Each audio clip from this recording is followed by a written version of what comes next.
orang yang hadir di masjid dibarengi dengan tangisnya Sayyidina Bilal bin Rabah.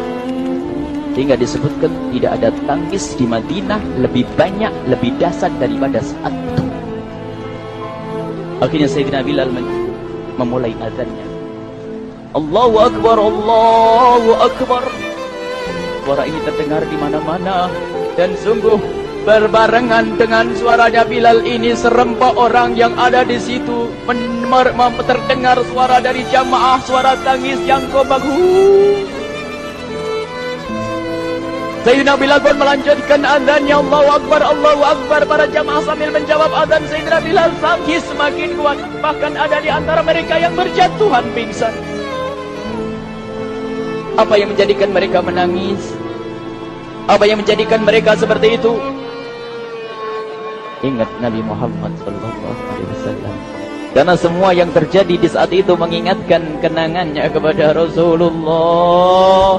Sehingga orang yang di luar masjid pun, ibu-ibu yang belum sempat datang mendengar suaranya Sayyidina Bilal bin Rabah, bergegas menuju masjid.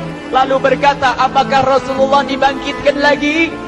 Karena kalau dulu di saat mendengar suara Bilal mesti ada Rasulullah. Jadi di saat mendengar suara Bilal yang sudah lama hilang, seolah-olah Rasulullah hadir kembali. Sehingga mereka bertanya, apakah Rasulullah dibangkitkan lagi? Dijawab oleh orang-orang yang ada di situ, tidak, itu suaranya Bilal.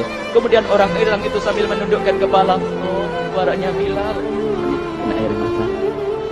Sayyidina Bilal melanjutkan azan beliau dan sampailah azan beliau, asyhadu an la ilaha illallah, asyhadu an la ilaha illallah. Suara tangis semakin ramai hingga sampailah Sayyidina Bilal bin Rabah kepada kalimat asyhadu anna Muhammad. Bilanglah suara Sayyidina Bilal. Ternyata Sayyidina Bilal terpingsan saat itu di saat menyebut kalimat Muhammad. Dan ternyata saat itu pun dibarengi dengan orang-orang yang seperti Sayyidina Bilal pada jatuh. Hingga di saat tersadar Sayyidina Bilal hanya bisa berkata, lanjutkan, aku tidak mampu melanjutkan.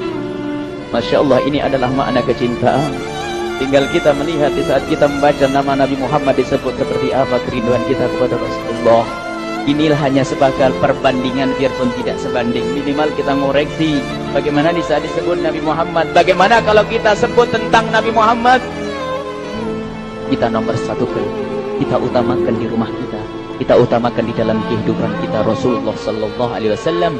Almar'u ma'aman ahabba, almar'u yuhsyaru ma'aman ahabba, anta ma'aman ahbabta. Seseorang nanti akan bersama yang dicintai Rasulullah sallallahu alaihi wasallam. Semoga Allah benar-benar menjadikan